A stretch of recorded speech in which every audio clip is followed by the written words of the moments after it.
yurub sida dadku u haystaan maaha faqra ka jira waxlaan baa ka jirta dhib baa ka jirta guri burburay baa ka jira caruur aan gacan lagu hayn baa ka jirta waxaanan anugu garanaynin inay sax tahay inay qalad tahay laakiin dadka kale ku ammaanaanna way sameeyeen Soomaalidu waa dad diiran oo meel kasta madaxa isugu tuura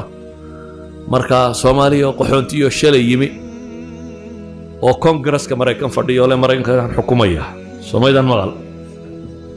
Soomaali qaxoontiyo shalay tayimi oo Ingiriiska u fadhiyo European Union-ka inaan Soomaaliyeed baa u fadhiya oo le baarlamaanka Yurubban u fadhiya Ingiriiska waa nin Ingiriis oo baarlamaanka Yurub u fadhiya nin Soomaaliyeed oo ordayo le baarlamaanka waddan Sweden ama kan baan ku jira ama inaan Soomaaliyeed oo le meeyarka magaalo Heblaayaan hay Mareykanka waa maqasheen magaalooyin ay meeyar ka yihiin habla Soomaaliyeed gabadh Soomaaliyeed ama wiil Soomaaliyeed gabdhaha isaga badan oo golaha deegaanada ee magaalooyin ku jira ma garanayo waxaas inay khayr yihiin iyo inay shar yihiin qofka de gaalada dhex cararay ee waxay walaaqayeen la walaaqay ilaa xadka uu soo gaadho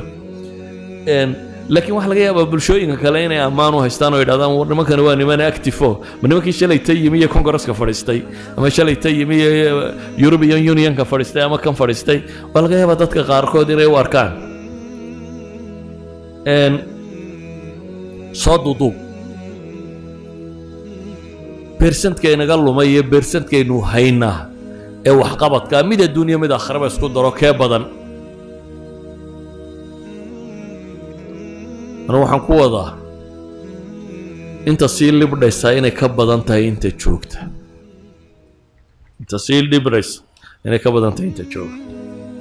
waxa laga yaabaa inaad aragteen laba saddex qof oo Yurub inta ka soo noqdeen meelahan shaqooyin ka furtay oo la yiraahdo hebel Sweden buu ka yimi hebel Ingiriis ku ka yimi hebel Ingiriis ka yimi they were 1001 kunkii qof baa qof haysaan وميان ودننا ناني جوجين كونكي قف بقف وحيستا ميانو جوجين كونكي قف بطبنا وحيستا جوجا ودنا ضتن سوالي قدي هذي جوجا سوالي جوجا هدي له يقول ضد كأنت وحيستين أنت وحيسن كونكي بوي كبدين قف يلا بيا صدح يا أفر بوي كبدين لكن ضد كهالك جوجا مركز درجته مد باسبور مريك لي مالكن كمبني يركب فرطي أما مد السودان كي مالكن كبري يركب فرطي أما مد نرويج كي ورلا بيا أفرتكم بان نرويج جوجا laba aragteen intii kala maada afartankii kala xaga ku maqantay hoobi afartan baa la maqan iyo dheeraad xaga ku maqayni yani waxa laga yaabaa inaan inta badan isweydiinin dadku marka waxay ku eegaan hebel baa sabir mustaamil heblayo ka war waa 1 in 1000 kama badna adoo dad si cararto 1 in 1000 ka inaad noqonayso mise 999 ka inaad ku biirayso labada probability ka aad u badinayso waxaan Yurub sida dadku u haystaan maaha faqra ka jira waxlaan baa ka jirta dhib baa ka jirta guri burburay baa ka jira caruur aan gacan lagu hayn baa ka jirta midhadh Ilaahay caruurta u hagaajiyay waa joogaan waxoogaa quraanka Ilaahay qaar qaybsiiyay waa joogaan oo laga yaabo inay musaabaqaadka caalamiga ah maqashaan inay qaadeen Mareykanka kale wax laga yaabo musaabaqa lagu qabtay 18 qof baa jaayisa qaadanay 18 kuwa Soomaali bay ahaayeen laakiin 18 markay jaayisad qaadatay 18 kunna jeelashiyo meel daran bay ka dhacday xabsiyada iyo madhulaan la garanay marka waxa weeyaan waxoogaa dhankani waa jira mustaqbalku siduu u eg yahay mustaqbalku wallahu a'lam siduu imika yahay hadduu ku socdo ma qurux badna دي وحلا بدلا قرن مايو لكن سيدو هدا يهي هدو أصي صعده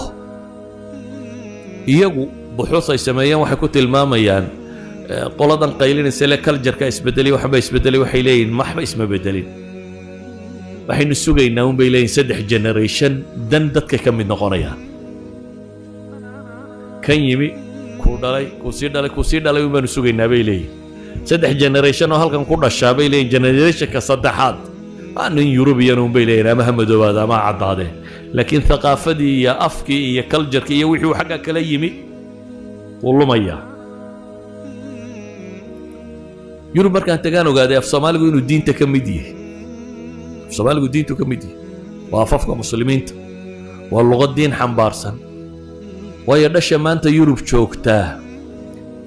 الصوماليات انتو بدن هي الصومالية وكلا قوية حلقة يبين يدكوا إلى marka way soo noqon maayo qofaan ku afgaranayn oo ku dhaqan garanayn oo waxba ka garanayn kaas gurigiisii u haysta adiga hadduu ku yimaado waa waageeni isma fahmaysaa inta waxa dheer afku inuu diin yahay cid wax u sheegtaba waa la laayay waayo boqolkiiba boqol baan odhan karaa wadaadada Soomaaliyeed waxay ku hadlaan maxay Soomaaliga xataa afafka kale waxa laga yaabaa inay fahmaan inaanay ku hadlin xataa afafka kale ku akhriya ama wax ku bartay inay fahmaan baa laga yaabaa inaanay ahayn maxay fluent speakers maaha sida awgeed jiilashan yaa diin u sheegaya inanka Soomaaliyeed ee Norway ku koray ama Sweden ku koray ama Denmark ku koray ama Germany ku koray ama af Soomaali ma hayo hadduu af Soomaali waayo yuu diin ka baranaya baa idinka weydiinaya yuu diin baraya ما في عرب وبرتادو ما لين سايو دين تكو برانايو شاف نرويجا ديني وقو قرنت مايا حقو مركا الدين كبرانايا كاسي كوفسي دالا محو برايا كاسي والغايا بمركو قبابوينو إلادو هو يدو يو تكتوكتان سو قاري لكن كياري مو سو قارين يعني مسلمين تي انقبطي مثلا ودن كان لا يراهدو استراليا حقيقة كدنبيين مسلمين بدون أفغانستان على قاضي أوروبي ودين إنجليز كترنده ما هيسرين ترنده مركو ديسانية جيل أسألوتي جيل انتراض بدن لا يمكن كين تلقسي دايو استراليا وأنا من كي ودي ضد كي كم من نقدين وهذاك ينقف فاملي نيم كيس صدحاد فاملي نيم كيس دنبي ومقع مسلمية هاي لكن سواء مسلم هاي يوحو دوتورا Soomaalida South Africa lagay xagay ku dambeeyeen Soomaalidan Kenya meelaha waxa laga yaabaa inay ku sii dhawaayeen wali wadankii oo ay waladan East Africa inay wadanka si uun xiriir u lahaayeen Soomaalida South Africa lagay 500 oo nin Ingiriis ku geeyay waxba laga ma hayo hal nin la sheega wax noqdo markii damar Soomaalida ku soo noqdo intii kale iyo waxay dhaleen toona meel ku dambeeyaan lama hayo saashay isweydiinta le waxa weeyaan markaa dadka maanta jooga ee meesha tagay mustaqbalkoodu sidoo noqonaya waa laba mid in laga xoog bato la milo oo dadku si cad uma oranayaan anigu diinta waan ka baxay ama waan gaaloobay ama islaamnimada iska tagay laakiin wuu milmaya jiilba jiilka ka dambeeya uu ka sii diin yariyay ilan systemka waxbarasho uu galayo noloshu la kulmayo dadku la dhaqmayo waxaan oo dhan ba isbedelay afna ma garanayo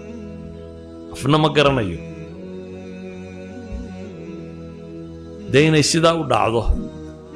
iyo si kaloo mucjiso ayna u dhacdo taana rageedii lama haya wali ma aragday sida kale mucjisadii waa maxay waa inaynu jiilu saxaabo kala noqono dadka bedelayo intay meesha tageen cadaankan iyo waxa kan islaaminayo islaamka faafinaya oo juyush min ad-du'aat inay yihiin oo iyagu wax taasiirinayo wadama bedelaya hore way taariikhda uga dhacday وداد مسلمين هروا وسميين لكن دad كان هم الدينات بمسيدين markay meesha tageen mise hunguridoon bay haayeen ma yihiin baad u maleynaysaa dad bulshadaasi bedeli kara ma yihiin aljund almajhuul lilislam dadka islaaminaya ficlan waxoogaa yaryar oo gaalada ahaan jiray waa soo islaamaan laakiin inta inaga baxday inta islaamta ka badan inta tagtaa badan inta iyagu inaga qaadaan iyo intaynu ka soo qabanno labada ka badan weli waxaad moodaa inuu badan yahay inta xaqooda u soo soconaysa muhaajiriintii hore muslimiinta ee wadanada tagay nawcun ma waa milmeen inkastoo aad hadda moodo fufkan dambe islaamiga inuu dib u soo yara gaaray oo waxoogaa dadka hore waxay u badnaayeen dad shaqaale ah caamiliin oo aan aqoon lahayn laakiin wadanada qaarkood waxaa tagay dad muslim oo aqoon-yahana مثلا maraykanka oo kale waa laga yaabaa dad badan oo muslimiin oo jaamacadaha professorka ama waxa ka aqoon-yahan inay tageen halkii kuwii hore ay ahaayeen dad iska ummiyiin oo aan aqoon lahayn واجرا اسبدل عصب ودنيا كجرا ادو يهي اسبدل كتكنولوجيا oo xiriirkan technology-ga internet iyo telephone iyo dayuurad iyo waxaan dhaqsaa badan leh waagi hore ma jirin ninka xaga ka yimaada muslim marka buu soo raaci jiray 3 bilood buu jidka ku soo jiri jiray bil afraad uu wadanka soo gaari jiray hadii ba uu yimaado di kalena ma soo noqon jirin laakiin imika itisaalku waa badan yahay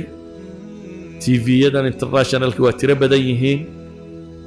afafka dunida laga hadlay baahaya waa tiro badan yihiin waxaasi wax ma bedeli karaan ama raadayn ma yeelan karaan xiriirkan tirada badan la sameeyay raad ma yeelan karaa oo ma nidhahnaa hijradii hore hijraadkani waxay kaga gadisnaanayaan waxyaabaha yaryar ee noocaas ee jira ilaahay lagama qusto subxaanahu wa tacaala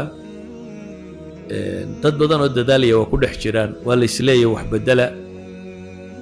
laakiin ilaa hadda trendku xaggu u socda ilama qurux badna dadkiina dhulkan joogana ee muslimkaana kuma taliyeen inay xagga qabtaan waayo waad iswaayi meel aad ugu sarraysaa joogtaa iyo bulsho aad ugu hoosaysaa baad u tegi Soomaaliya soo bulshooyinka qaar lama xaqira ama lama maago miyay ka aqli yaryiin miyay ka gadisayiin waa bulshadun baa dhaqan ka dhigatay inay maagto Soomaha waxaad u tagay bulsho dhaqan ka dhigatay inay adiga ku maagto bulsho dhaqan ka dhigatay inay adiga ku maagto idan mahma aad adina reer hebel soo haysato say isu taagayso bulshada agteeda waxa tahay